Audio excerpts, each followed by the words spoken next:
C'est toujours un honneur et un plaisir de vous informer, messieurs et dames. Bienvenue à tous à cette grande édition du journal qui retient la une de l'actualité. Les jeunes du parti cher à l'honorable Moïse Katumbi Chapwe sont venus pratiquement des différentes fédérations du Haut-Katanga pour participer à cette activité organisée dans l'enceinte du siège. C'est samedi 1er octobre 2022, présidé par le coordonnateur national de la jeunesse, Jacqueline Dalla. Pas une parcelle sans Moïse Katumbi Chapwe. La campagne se poursuit à grande vitesse. Une fois de plus, bienvenue à tous à ces 19h qui débutent par cette actualité en bref et en images. Bintou Keïta, la représentante spéciale du secrétaire général de l'ONU en RDC, a salué vendredi 30 septembre 2022 devant le Conseil de sécurité de l'ONU les efforts du gouvernement, du Parlement et de la CENI pour établir le cadre légal et les conditions pour la bonne tenue des scrutins. Outre la promulgation de la loi électorale, la chef de la MONUSCO a particulièrement salué la mise en place des cadres de concertation avec les femmes, les jeunes, les partis politiques et la société civile. Le lancement des préparatifs de l'enregistrement des électeurs est prévu pour décembre 2022. Il faut noter que la suite des incendies, la suite des incidents, le président Fachi a ordonné à son gouvernement de réévaluer le plan de transition afin d'accélérer le départ de la MONUSCO sur le sol congolais.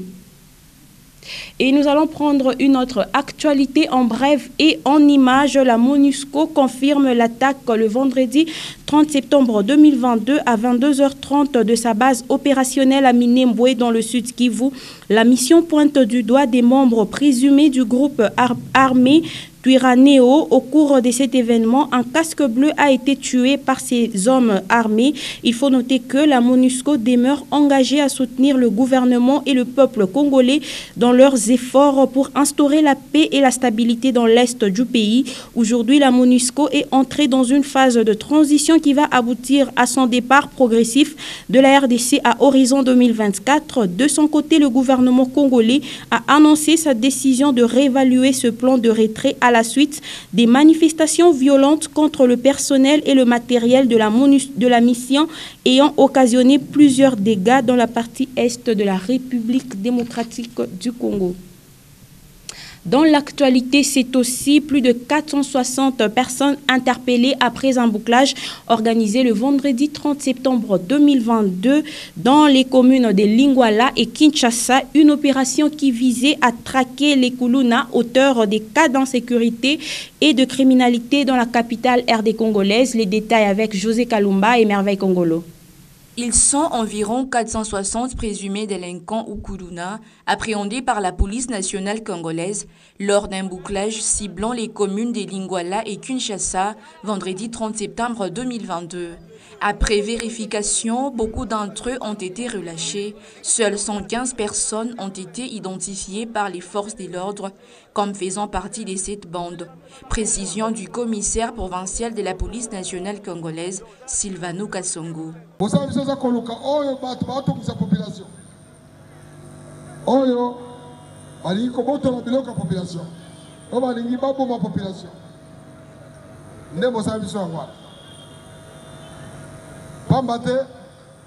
Ce qui population va dire souffrir, c'est que des agents de l'ordre avaient quadrillé ces deux communes. Des barrières ont été érigées aux entrées et sorties de chaque avenue dès minuit à 8 h du matin pour un contrôle systématique.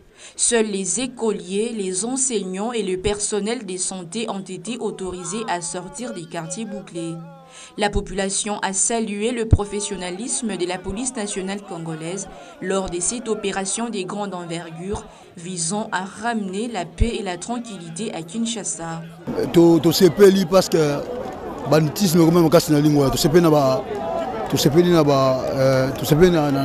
la réaction à gouvernorat. Pour le général Silvano Kasongo, aucun incident n'a été signalé lors de cette opération.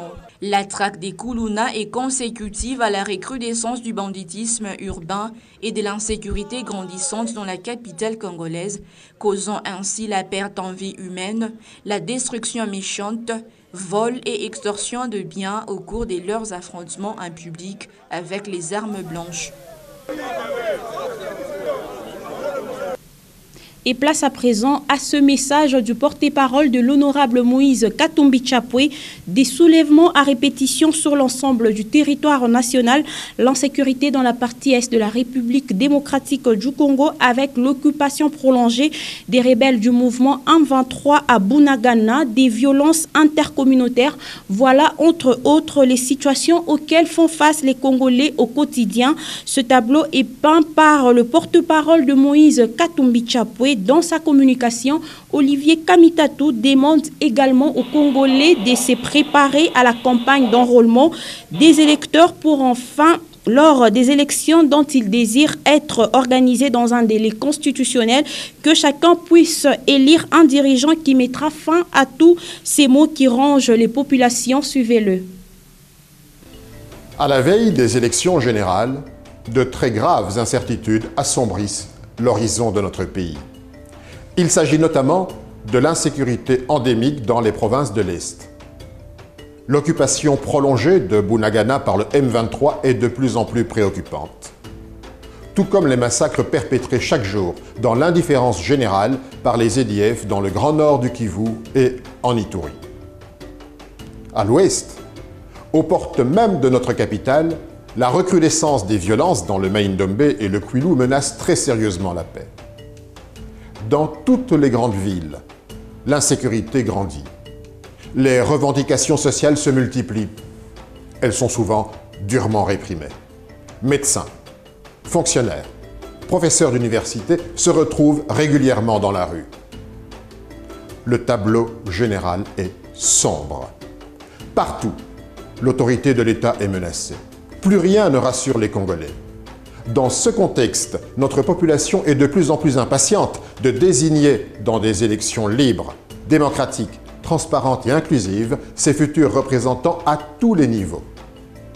C'est pourquoi c'est à la satisfaction générale que M. Kadima, le président de la CENI, a rejeté le vote électronique et porté son choix sur le vote semi-électronique avec bulletin papier comme en 2018, ainsi que sur la publication immédiate des résultats dépouillés bureau de vote par bureau de vote. Désormais, il nous faut tous nous préparer à la grande campagne d'enrôlement des électeurs dont le démarrage est prévu en décembre prochain. Pour éviter un nouveau chaos électoral, il est crucial d'être fixé dans les meilleurs délais sur le calendrier électoral. Les autorités du pays doivent savoir que notre population ne transigera plus avec leur maintien au pouvoir au-delà de la fin de leur mandat tel que prévu par la Constitution. Tout le monde est pressé d'en finir avec la faim, la misère, le chômage, l'injustice et la peur du lendemain. Il est donc impérieux que les élections se tiennent dans les délais. Il est hors de question de prolonger indûment des mandats qui seraient expirés. Soyons clairs, pas une minute de plus ne doit être accordée à ceux qui sont censés nous représenter au-delà de la limite fixée par notre Constitution. Pas une minute. Et je venais de l'annoncer au sommaire de cette grande édition du journal, venue des différentes fédérations du Haut-Katanga. Les jeunes du parti cher à l'honorable Moïse Katumbi Chapwe ont pris part active à une matinée politique présidée par le coordonnateur national de la jeunesse, Jacques Ndala. Cette activité organisée dans l'enceinte du siège ce premier jour du mois d'octobre a permis donc aux jeunes qui ont pour modèle l'honorable Moïse Katumbi Chapwe de se souder les coudes pour un avenir radieux du parti. Témoins de l'événement, Gaylor Chamba et Stéphane Chisso. Il est donc temps de regarder dans la même direction au sein de la jeunesse du parti Ensemble pour la République de Moïse Katumbi. Engagez-vous avec moi. C'est tout premier jour du mois d'octobre. Quelques responsables des fédérations et la coordination provinciale du Haut-Katanga ont pris part à une matinée politique présidée par leur coordonnateur Jacques Ndala.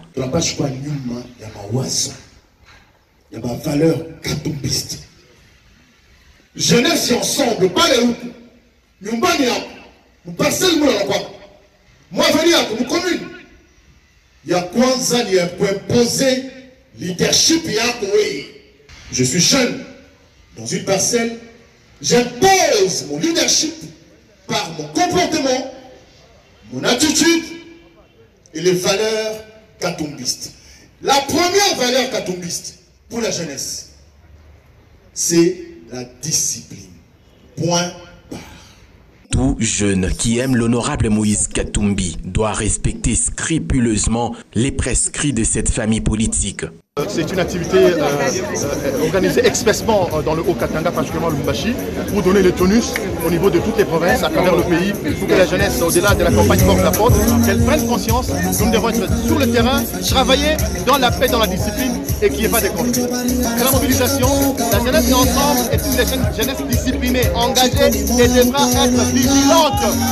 Nous irons jusqu'au bout dans la lutte, jusqu'à laisser couler la dernière goutte de notre sang. Que Dieu bénisse le Congo, que Dieu bénisse ensemble, que Dieu bénisse le président Moïse Katumbi. Satisfaction générale était pratiquement le sentiment de tous ces jeunes qui sont en pleine sensibilisation, pas une seule parcelle sans Moïse Katumbi. La force est de notre côté. Engagez-vous avec moi. Dans ce même chapitre, tous les jeunes du parti Ensemble pour la République du président Moïse Katumbi Chapwe unissent désormais leurs forces pour s'élancer avec détermination dans la mobilisation et redynamisation des bases. Au cours de cette matinée politique présidée par Jacqueline Dalla, tous les jeunes se sont montrés déterminés à joindre les efforts ensemble pour maintenir une bonne équilibre. Suivez-les, ils sont ici au micro de Guélor Chamba. Pour moi, c'est de la joie parce que dans mon cœur, il y avait une grande inquiétude au niveau de la coordination provinciale des jeunes qui avait des petits problèmes, des disputes par-ci par-là. Je m'attendais qu'un jour, avec notre bon Dieu et la grâce de notre Père qui est le président Moïse Katumbi, de pouvoir nous réunir, nous en tant que jeunes, de nous dire certaines vérités et d'essayer d'accompagner notre parti vers l'avant. Parce que notre objectif, c'est de raccompagner notre Père Moïse Katumbi. C'est la raison pour laquelle nous nous sommes présentés pour essayer un peu de réconcilier entre jeunes, essayer de lever l'équivoque et certains petits problèmes qui étaient au sein de la jeunesse. On a eu l'occasion d'exprimer tout ce que nous avions sur le cœur. Et comme on dit, le linge se lave en famille. On a eu l'occasion de dire tous les problèmes qu'il y avait dans le parti et la jeunesse. Mais je pense qu'il y a des bonnes choses qui se préparent en tout cas pour le parti. Je rassure au président Moïse que toute la jeunesse du Haut-Katanga, toute la jeunesse, nous sommes derrière lui. Nous allons nous battre ensemble. Vous savez, quand on est issu d'une famille, on doit se parler la vérité en face. C'est comme ça qu'il y avait quelque chose qui n'allait pas au sein de la jeunesse Ensemble pour la République. Il y avait des incompréhensions. Alors, on a prévu une matière pour rassembler toute la jeunesse ainsi que la coordination nationale pour se parler en face. Qu'est-ce qui ne va pas pour avancer? C'est comme ça que vous avez vu toutes les tendances et moi je suis venu à ma qualité de membre d'honneur pour conseiller, donner mon expertise pour que la roue marche. Je demande à toutes les autorités nommées d'être ensemble, d'être fédérateurs. Le slogan lui-même est clair. Il dit on ne peut gagner qu'avec un effort collectif. Que les autorités Ensemble pour la République, qu'ils soient comme notre modèle. Et si nous l'appelons modèle, c'est parce que nous devons marcher selon ses principes, selon sa vision politique et surtout, restons modèles comme notre président national Moïse Katumbi le veut. Et au chapitre de la santé en brève et en images, le président de la République, Félix-Antoine Tshisekedi Tshilombo, a présidé le vendredi 30 septembre 2022 la réunion du Conseil des ministres tenue par visioconférence et plusieurs questions étaient abordées, notamment le sujet du test Covid-19 pour les voyageurs. Sur instruction du gouvernement congolais, le ministre de la Santé publique, Hygiène et Prévention, Jean-Jacques Bongani, a signé l'arrêté ministériel qui suspend le test Covid-19 à l'entrée et à la sortie du territoire national pour les personnes complètement vaccinées.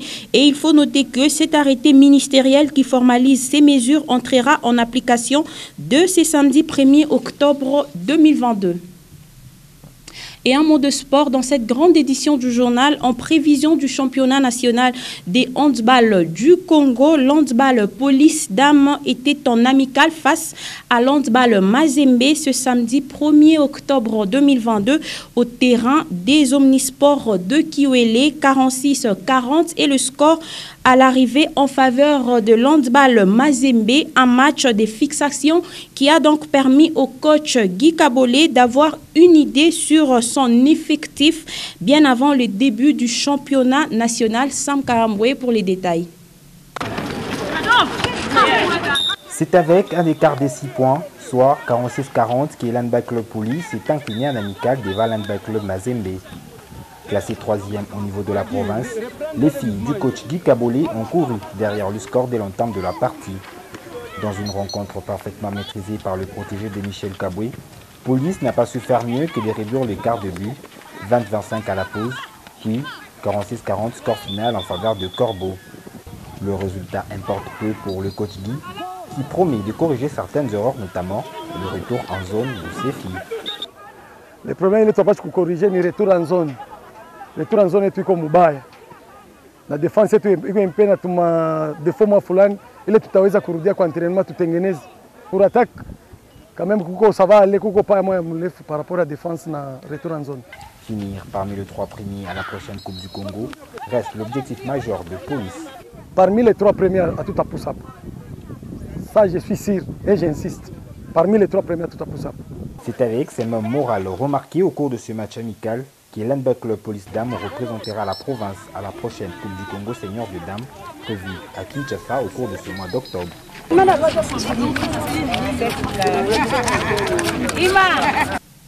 Je vous prie à présent de suivre le condensé du journal La République qui porte la signature de Pascal Mwangala Marmotte.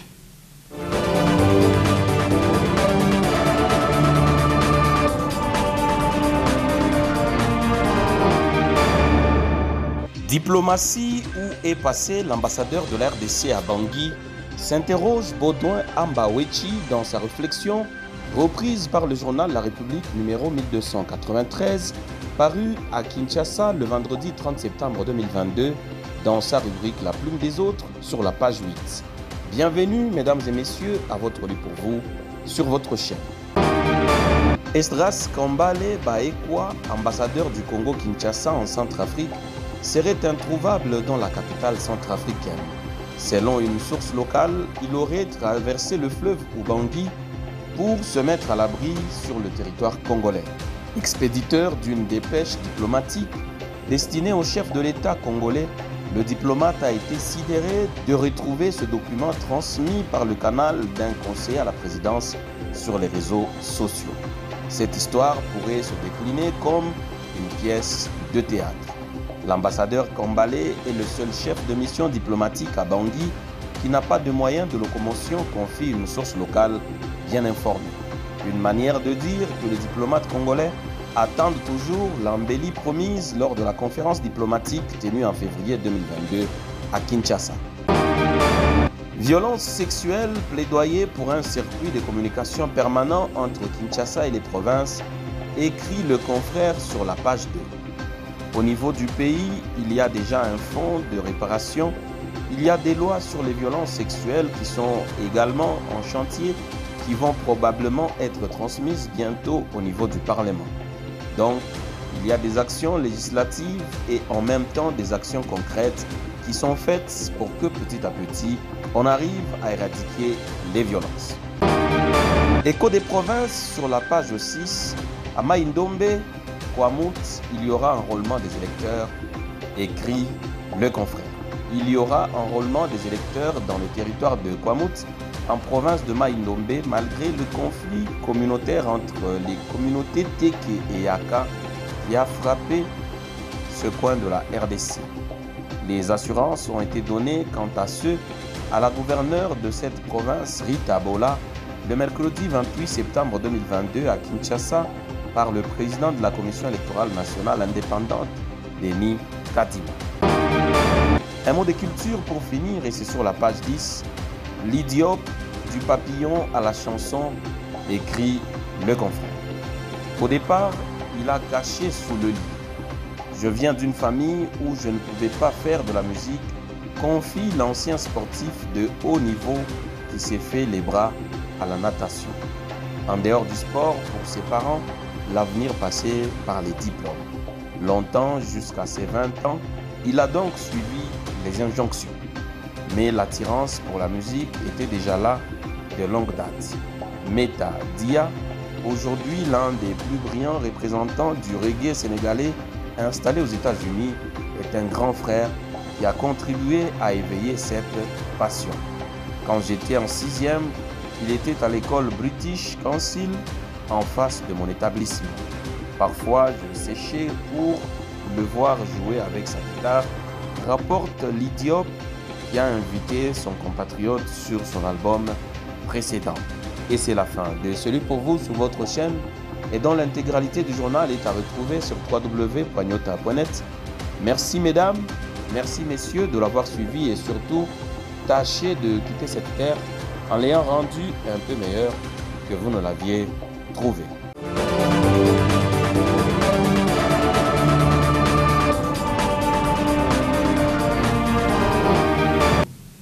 Et ça sera également la fin de cette grande édition du journal. Il me reste qu'à vous dire excellent week-end en compagnie de la chaîne la plus proche de vous et que la paix soit toujours votre partage.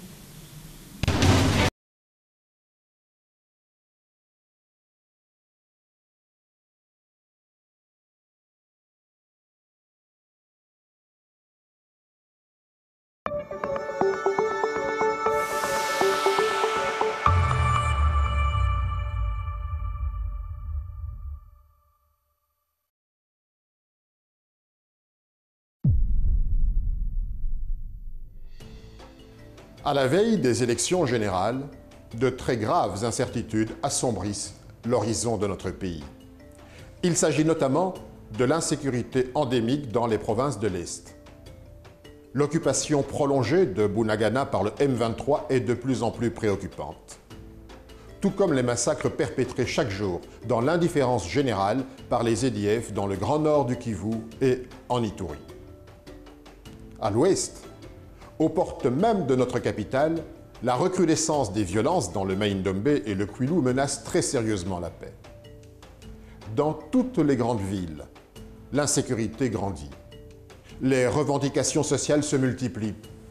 Elles sont souvent durement réprimées. Médecins, fonctionnaires, professeurs d'université se retrouvent régulièrement dans la rue. Le tableau général est sombre. Partout, l'autorité de l'État est menacée. Plus rien ne rassure les Congolais. Dans ce contexte, notre population est de plus en plus impatiente de désigner dans des élections libres, démocratiques, transparentes et inclusives ses futurs représentants à tous les niveaux. C'est pourquoi c'est à la satisfaction générale que M. Kadima, le président de la CENI, a rejeté le vote électronique et porté son choix sur le vote semi-électronique avec bulletin papier comme en 2018. Ainsi que sur la publication immédiate des résultats dépouillés bureau de vote par bureau de vote. Désormais, il nous faut tous nous préparer à la grande campagne d'enrôlement des électeurs dont le démarrage est prévu en décembre prochain. Pour éviter un nouveau chaos électoral, il est crucial d'être fixé dans les meilleurs délais sur le calendrier électoral. Les autorités du pays doivent savoir que notre population ne transigera plus avec leur maintien au pouvoir au-delà de la fin de leur mandat tel que prévu par la Constitution. Tout le monde est pressé d'en finir avec la faim, la misère, le chômage, l'injustice et la peur du lendemain. Il est donc impérieux que les élections se tiennent dans les délais. Il est hors de question de prolonger indûment des mandats qui seraient expirés. Soyons clairs, pas une minute de plus ne doit être accordée à ceux qui sont censés nous représenter au-delà de la limite fixée par notre Constitution. Pas une minute.